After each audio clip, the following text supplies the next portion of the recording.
Sir, വരാൻ പോകുന്ന നിയമസഭാ തെരഞ്ഞെടുപ്പിൽ 2026 കേരള നിയമസഭയിലേക്ക് നടക്കുന്ന തെരഞ്ഞെടുപ്പിൽ UDFന് സാധ്യത കൽപ്പിക്കുകയാണ് രാഷ്ട്രീയ നിരീക്ഷകർ.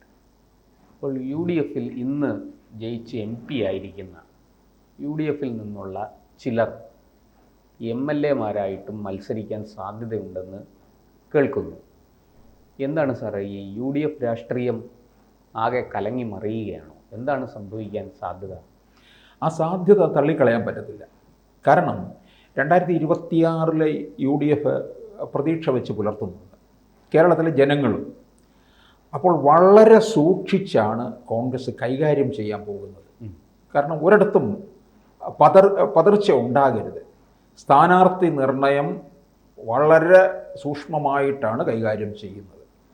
ഈ കഴിഞ്ഞ തവണയൊക്കെ 2021 ഒരു 5000 വോട്ടിനൊക്കെ പരാജയപ്പെട്ടവരുണ്ട്, അല്ലെങ്കിൽ 5000-ന് താഴെ പരാജയപ്പെട്ട.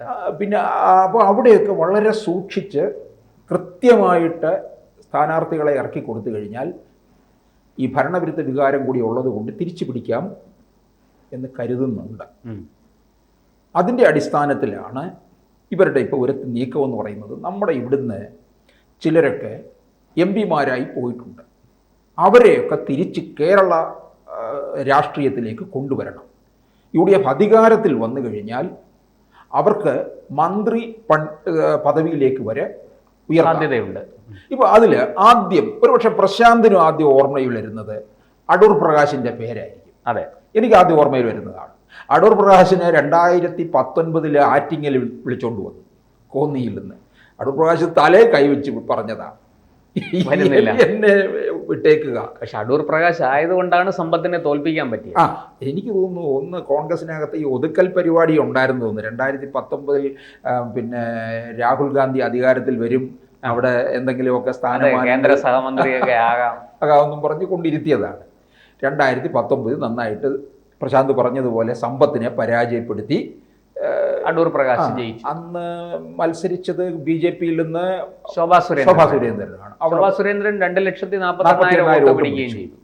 അപ്പോൾ അത് കഴിഞ്ഞിട്ട് 2024 അടൂർ പ്രകാശ് വീണ്ടും അവിടെ നിർത്തി. അടൂർ പ്രകാശ് അവിടെ എനിക്കങ്ങ് തോറ്റാൽ മതി എന്നും പറഞ്ഞാൽ നിന്നത്.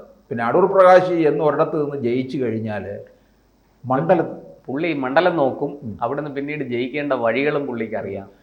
മത്സരിക്കുന്ന തെരഞ്ഞെടുപ്പിലൊന്നും അങ്ങനെ വിട്ടുകൊടുക്കുന്ന ആളല്ല. അദ്ദേഹം തോക്കട്ടെ എന്നും പറഞ്ഞ് നിന്ന് കൊടുത്തതാണ്. ജനം വിട്ടുകൊടുത്തില്ല, ജയിപ്പിച്ചു വിട്ടു. പ്രശാന്ത് നോക്കണം, കോന്നി എന്ന് നോക്കണം. കോന്നി ആകെ മാറിയത് കോന്നിയിൽ മെഡിക്കൽ കോളേജ് ഉണ്ട്, ആന വളർത്തൽ കേന്ദ്രം മാത്രമല്ല ഉള്ളത്, അവിടെ വലിയ ടൂറിസ്റ്റ് കേന്ദ്രം കൂടിയായി മാറി. ശബരിമലയ്ക്ക് പോകുന്ന വഴിയാണത്. കമ്മ്യൂണിസ്റ്റ് പാരമ്പര്യം ഒക്കെ ഉണ്ട് അവിടെ. അപ്പോൾ ഈ അടൂർ പ്രകാശ് 2011 ഉമ്മൻചാണ്ടി സർക്കാരിൽ റവന്യൂ വകുപ്പ് മന്ത്രിയായിരുന്നു, നല്ല മന്ത്രിയായിരുന്നു. അപ്പോൾ നേരത്തെയും 2004 ലോക്സഭാ തെരഞ്ഞെടുപ്പിന് ശേഷം ആന്റണി രാജിവെച്ച് പോയല്ലോ. അന്നും ഉമ്മൻചാണ്ടി മുഖ്യമന്ത്രിയായപ്പോൾ ഇദ്ദേഹം മന്ത്രിയായി ചുമതലയേറ്റിരുന്നു.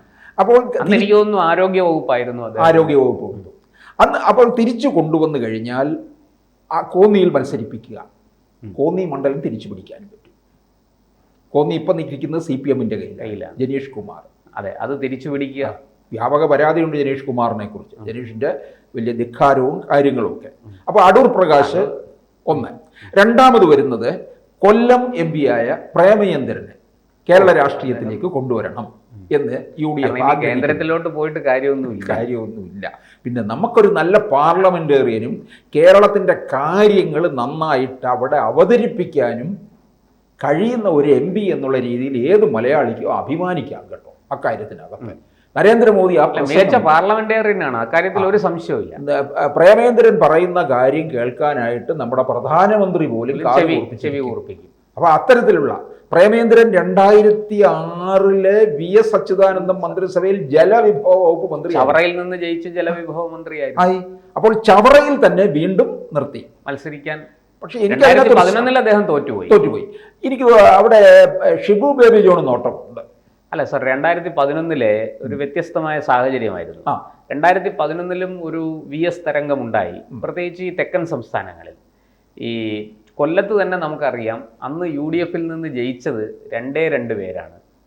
പിന്നെ ഒന്ന് നമ്മുടെ ഗണേഷ് കുമാർ പത്തനാപുരത്ത് നിന്ന്, മറ്റൊന്ന് ചവറയിൽ നിന്ന് ഷിബു ബേബി ജോൺ. ബാക്കി മുഴുവൻ സീറ്റും ഇടതുപക്ഷം തൂത്തുവാരിയായിരുന്നു. ചവറയിലും വാസ്തവത്തിൽ ഇടതുപക്ഷം ജയിക്കുമായിരുന്നു, പക്ഷേ പ്രേമേന്ദ്രനാണ് അവിടെ മത്സരിച്ചത്. അദ്ദേഹം NSSുമായിട്ട് വലിയ തർക്കത്തിലും ഉടക്കിലുമൊക്കെ ആയിരുന്നു. NSS ബോധപൂർവ്വം അദ്ദേഹത്തെ തോൽപ്പിച്ചു എന്നാണ് അദ്ദേഹത്തിൻ്റെ RSPയുടെ ആരോപണം. അപ്പോൾ 2006 നല്ല മന്ത്രിയായിരുന്നു പക്ഷെ നല്ല മന്ത്രി. പക്ഷേ ഈ ഷിബു ബേബി ജോൺ അവിടെ നോട്ടമുണ്ട്. കാരണം UDF അധികാരത്തിൽ വന്നാൽ ഷിബു മന്ത്രിയാകാൻ നിൽക്കുന്ന ആളുമാണ്. അതെ. അപ്പോൾ പ്രേമേന്ദ്രനെ ഇങ്ങോട്ട് കൊണ്ടുവന്നാൽ അല്ലെങ്കിൽ പിന്നെ കോൺഗ്രസ്സുകാർ കൊല്ലം മണ്ഡലം കൊടുക്കണം. അല്ല, പക്ഷെ ഇരവിപുരം ഇവരുടെ മണ്ഡലമാണ്, RSPയുടെ മണ്ഡലം. അവിടെ അസീസാണ് മത്സരിച്ചിരുന്നത്. ഒരുപക്ഷെ പ്രേമേന്ദ്രൻ അവിടെ നല്ല നായർ വോട്ടുള്ള ഒരു അവിടെ ഇപ്പോൾ നൗഷാദാണ് MLA. പക്ഷെ അവിടെ ഒരു മുസ്ലിം ഏരിയ ആണ്. പഴയ കേന്ദ്രം അങ്ങനെ പറയാൻ കഴിയില്ല. അവിടെ ഇപ്പോഴും ഏതാണ്ട് ഒരു 80% വോട്ടും ഈ പറയുന്നത് പോലെ ഹിന്ദുക്കളും പിന്നെ നായർ ഈഴവ ബെൽറ്റാണ്. അത് RSPയിലെ പഴയ RS ഉണ്ണിയുണ്ടല്ലോ, RS ഉണ്ണിയുടെ മണ്ഡലമായിരുന്നു ഇരവിപുരം. അങ്ങനെയാണ് ഇരവിപുരം നമ്മളൊക്കെ അറിയുന്നത് തന്നെ, ഇരവിപുരം ഉണ്ണി. അതെ. അപ്പോൾ അല്ലെങ്കിൽ കൊല്ലം മണ്ഡലം ഇവർ കൊടുക്കാൻ തയ്യാറാകണം. കോൺഗ്രസ് അത് കൊടുക്കുമോ എന്ന് നമുക്കറിയത്തില്ല. കാരണം അതിന് സാധ്യതയില്ല. UDFിനകത്ത് ഘടകകക്ഷികൾ പെരുകുന്നു എന്നാണ് പറയുന്നത്. എല്ലാവർക്കും സീറ്റ് കൊടുക്കാൻ തികയത്തില്ല, 140 കൂട്ടേണ്ടി വരും. അതെ. പിന്നെ പറയുന്നത് ഹൈബി ഈഡൻ, എറണാകുളം MP. ഹൈബി ഈഡൻ ഇവരൊക്കെ യുവനിരയാണ്. അദ്ദേഹം ഈ തൊട്ടടുത്ത എതിർ സ്ഥാനാർത്ഥി CPMന്റെ ഷൈനി ടീച്ചർ പിടിച്ചതിനേക്കാൾ, അവർക്ക് മൊത്തം കിട്ടിയതിനേക്കാൾ വോട്ട് ഭൂരിപക്ഷത്തിലാണ് ജയിച്ചത്. പക്ഷേ MP എന്നുള്ള രീതിയിൽ പലതരത്തിലും പരാജയവും ഒക്കെ ഉണ്ടെന്ന് സാർ. ഇനിയിപ്പോൾ അവിടെ പോയിട്ടൊന്നും ചെയ്യാനില്ല. കാരണം അവിടെ ഈ പറഞ്ഞ കണക്ക് മോദി, BJP, NDA അങ്ങനെ ഒരു സംവിധാനത്തിലായി. ഇവർ പ്രതിപക്ഷത്തു നിന്ന് പോയി പ്രതിപക്ഷ ബെഞ്ചിൽ ഇരുന്നുകൊണ്ട് ഇവർക്ക് എന്ത് ചെയ്യാൻ പറ്റും? പിന്നെ മുനമ്പം വിഷയത്തിൽ ഹൈബി ഈഡനൊക്കെ അടിപറ്റിയിട്ടുണ്ട്.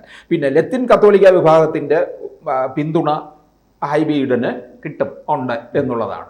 അപ്പോൾ ഹൈബി ഈഡനെയും അവർ ലിസ്റ്റ് ചെയ്യുന്നുണ്ട്.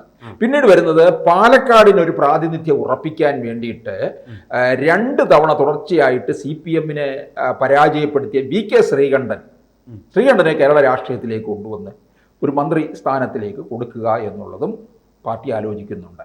പിന്നെ വരുന്ന അഞ്ചാമൻ എന്ന് പറയുന്ന ആള് അതൊരു താരമാണ്, ഒരു സെലിബ്രിറ്റിയാണ്. ഷാഫി പറമ്പിൽ പാലക്കാട് നിന്ന് വിജയിച്ചു, പിന്നീട് വടകര പാർലമെന്റ് മണ്ഡലത്തിൽ കൊണ്ടു നിർത്തി. അപ്പോൾ വീണ്ടും നിയമസഭയിലേക്ക് കൊണ്ടുവന്നു കഴിഞ്ഞാൽ ഷാഫിയൊക്കെ എന്തായാലും ഒരു മന്ത്രിസ്ഥാനം കൊടുക്കേണ്ടതാണ്. കാരണം ഇനിയിപ്പോൾ 2006 മുതൽ അദ്ദേഹം MLA ആണ്. അല്ല, യുവ സാന്നിധ്യമാണ്. അപ്പോൾ ഒരു ഉമ്മൻചാണ്ടി സ്കൂൾ ഓഫ് പൊളിറ്റിക്സിൽ നിന്ന് വന്നിട്ടുള്ള ആളുകൂടിയാണ്. A ഗ്രൂപ്പാണ്. അതെ. അപ്പോൾ എന്തായാലും ഈ 5 പേരുടെ പേരുകളാണ് ഇങ്ങനെ പറയുന്നത്. ഇവരെ എനിക്ക് തോന്നുന്നു ഇതിലെ അടൂർ പ്രകാശും ഷാഫി പറമ്പിലും ആയിരിക്കും ഏറ്റവും മികച്ചവരായി മാറാൻ പോകുന്നത്. അടൂർ പ്രകാശിനെ എന്തായാലും ഇവർ കൊണ്ടുവന്നിട്ട് ഇവർക്ക് കോന്നി പിടിക്കണം. അടൂർ പ്രകാശിന് മന്ത്രിസ്ഥാനവും കൊടുക്കണം. അടൂർ പ്രകാശിന് കേരള രാഷ്ട്രീയത്തിൽ നിൽക്കാനാണ്. UDFന് ഭരണം കിട്ടിയാലേ ഇതൊക്കെ സാധിക്കും. ഭരണം കിട്ടിയാൽ എന്നുള്ള രീതിയിലാണ് ഇപ്പോഴത്തെ നിലയിൽ. നമ്മൾ തുടക്കത്തിൽ പറഞ്ഞല്ലോ, രാഷ്ട്രീയ നിരീക്ഷകരെല്ലാം കാണുന്നുണ്ട് UDFിനൊരു പ്രതീക്ഷ. ആ പ്രതീക്ഷ വരികയാണെന്നുണ്ടെങ്കിൽ ഈ 5 പേരും അങ്ങനെ വരുമ്പോൾ ഇനി 5 ഇടങ്ങളിലും ഉപതെരഞ്ഞെടുപ്പിലേക്കും പോകുമായിരിക്കും പാർലമെന്റ്. അല്ലേ? ഇവർ 5 പേരും വിജയിച്ചാൽ പിന്നെ എത്ര പേര് ഇവിടെ വന്നു കഴിഞ്ഞാൽ പിന്നെ കോൺഗ്രസ്സുകാരാണ്, നമുക്കൊന്നും പറയാൻ പറ്റത്തില്ല. മന്ത്രിയാകാൻ തുടങ്ങുമ്പോൾ കാലിൽ പിടിച്ച് വലിക്കാനായിട്ടും ആൾക്കാർ താഴെ ഒരു ഞണ്ടിങ്ങനെ കാലിൽ പിടിച്ച് വലിച്ചുകൊണ്ട് പോകുമല്ലോ, മറ്റൊന്നിനെ. അതുപോലെയാണ് കോൺഗ്രസിൻ്റെ കാര്യം. അത് പിന്നെ കണ്ടറിയണം. കൂടുതൽ വാർത്തകളും വിശേഷങ്ങളും നിങ്ങളിലേക്ക് എത്താൻ ABC മലയാളം സബ്സ്ക്രൈബ് ചെയ്യുക, ബെൽ ബട്ടണും അമർത്തുക.